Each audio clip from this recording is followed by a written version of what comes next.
नमस्कार। कभी ऐसा महसूस हुआ है कि कोई हमसे वो काम करवा लेता है जो हम करना ही नहीं चाहते थे? या किसी से बात करने के बाद मन एकदम कंफ्यूज्ड और थका हुआ सा लगता है? इसकी वजह हो सकती है कुछ साइकोलॉजिकल टैक्टिक्स जो हर जगह इस्तेमाल हो रही हैं, बस हमें पता नहीं चलता। तो चलिए आज इसी को समझते हैं। तो सवाल यही है कि क्या इन दिमागी खेलों को पहचाना जा सकता है? क्योंकि देखिए, इनको पहचानने की काबिलियत ही इनसे बचने का सबसे पहला और जरूरी कदम है। देखिए, यहाँ एक बात साफ कर दूं। इस पूरी चर्चा का मकसद किसी को खतरनाक बनाना नहीं है। नहीं, इसका मकसद बस इतना है कि हम इतने समझदार बन जाएं कि कोई भी हमें बेवकूफ़ ना बना पाए। ये सब कुछ सेल्फ डिफेंस के बारे में है, दूसरों के साथ हेर-फेर करने के बारे में नहीं। ठीक है, तो चलिए अब इसमें गहराई से उतरते हैं। हम उन अनदेखे नियमों को समझने जा रहे हैं जो हमारी बातचीत को कंट्रोल करते हैं, जिन्हें अक्सर पावर गेम्स भी कहा जाता है। और सबसे हैरानी की बात क्या है पता है?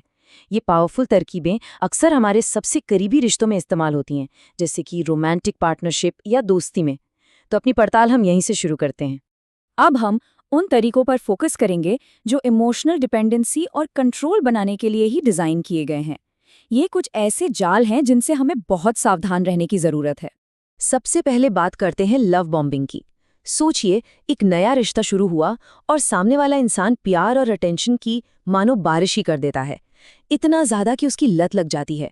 और ये एक सोची समझी रणनीति है, क्योंकि जैसे ही किसी को इसकी आदत पड़ती है, वो अचानक पीछे हट जाते हैं और फिर उन्हें वापस पाने के लिए इंसान कुछ भी करने को तैयार हो जाता है। और फिर आती हैं ये 3 मिलती जुलती तरकीबें।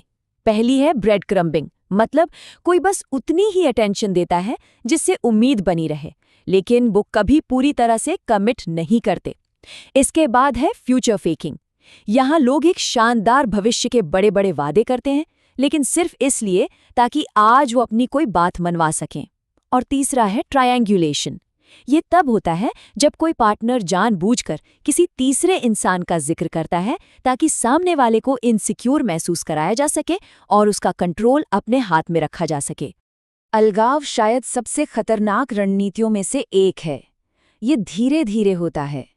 पहले किसी के दोस्तों और परिवार के बारे में उसके मन में शक के बीज बोए जाते हैं।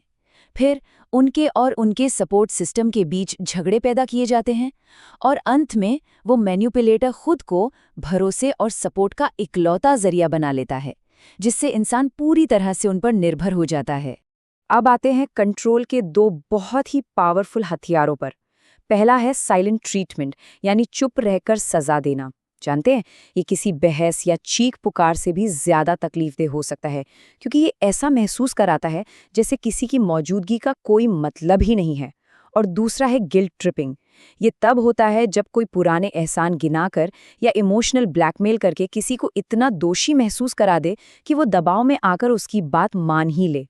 चलिए अब आगे बढ़ते हैं और देखते हैं कि धोखे की कौन सी तरकीबें इस्तेमाल की जाती हैं। ये वो तरीके हैं जिनसे सच्चाई को तोड़ा मरोड़ा जाता है और बहस जीती जाती है। यहाँ एक बहुत ही सीरियस टैक्टिक है, गैसलाइटिंग। ये तब होता है जब कोई अपनी गलती पकड़े जाने पर इतने कॉन्फिडेंस से झूठ बोलता है कि सामने वाला अपनी ही याददाश्त और सूझबूझ पर शक करने लगता है। ये मानसिक तौर पर बहुत ही विनाशकारी हो सकता है। ये तीनों तरकीबें असल में कहानी को कंट्रोल करने की हैं। पहली है प्लॉजिबल डिनायबिलिटी। इसमें कोई बेइज्जती करता है और जब कोई नाराज होता है तो वो कह देते हैं, अरे मैं तो बस मजाक कर रहा था। ये जिम्मेदारी से बचने का एक तरीका है। दूसरी है स्केपगोटिंग, यानी अपनी गलती का ठीकरा बड़ी चालाकी से किसी और के सिर फोड़ देना। और तीसरी है इन्फॉर्मेशन विदहोल्डिंग।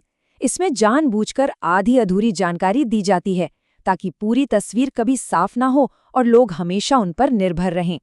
रिएक्टिव अब्यूज एक 2 स्टेप वाला हमला है। पहले कोई किसी को मेंटली तब तक उकसाता रहता है जब तक कि वो गुस्से से फटना पड़े, और फिर जैसे ही ऐसा होता है वो खुद एकदम शांत होकर बेचारा बन जाता है। इससे होता ये है कि जो असल में विक्टिम था वो ही सबके सामने अनस्टेबल और गलत दिखने लगता है। अच्छा, अब कुछ ऐसी टैक्टिक्स देखते हैं जो सोशल और प्रोफेशनल माहौल में अपना असर डालने के लिए इस्तेमाल की जाती हैं। इस स्लाइड में 2 बिल्कुल उल्टी रणनीतियां हैं जो बहुत दिलचस्प हैं। द डिफ़ॉल्ट नो में कोई भी पहले ना कहकर या आनाकानी करके अपने हाँ की कीमत बढ़ा देता है। वहीं दूसरी तरफ द येस लैडर में पहले लगातार 3 सवालों का जवाब हाँ में लिया जाता है, जिससे चौथे असली सवाल पर भी हाँ मिलने की संभावना बढ़ जाती है। ये पिग्मेलियन इफेक्ट का एक क्लासिक उदाहरण है।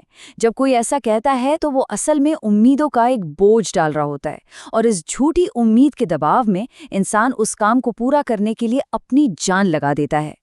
चलिए अब कुछ और बारीक टेक्निक्स को समझते हैं। पहला है फेवर शार्क। ये वो लोग हैं जो बिना मांगे ही कोई छोटा मोटा एहसान कर देंगे ताकि बाद में जब वो कोई बहुत बड़ा फेवर मांगे तो उसे मना करना मुश्किल हो जाए। दूसरा है द फ्लिंच।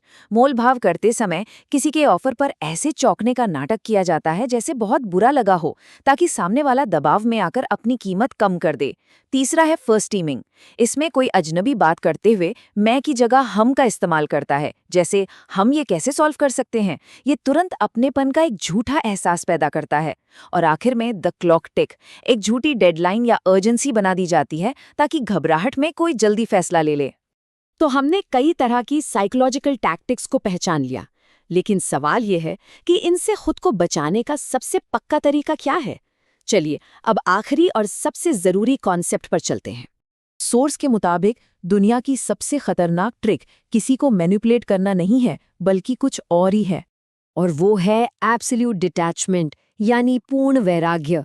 ये एक ऐसी मानसिक अवस्था है जहां किसी के आने या जाने, प्यार या नफरत से कोई फर्क ही नहीं पड़ता। जो इंसान इस लेवल पर पहुंच जाता है, उसे दुनिया का कोई भी इंसान मैनिपुलेट नहीं कर सकता। तो आखिर में ये सारी बातें हमें एक बहुत जरूरी सवाल पर लाकर खड़ा कर देती हैं कि असली पावर क्या है। क्या ये इन हैक्स का इस्तेमाल करने में है, या फिर इनके असर से पूरी तरह इम्यून हो जाने में? इस पर जरूर सोचिएगा।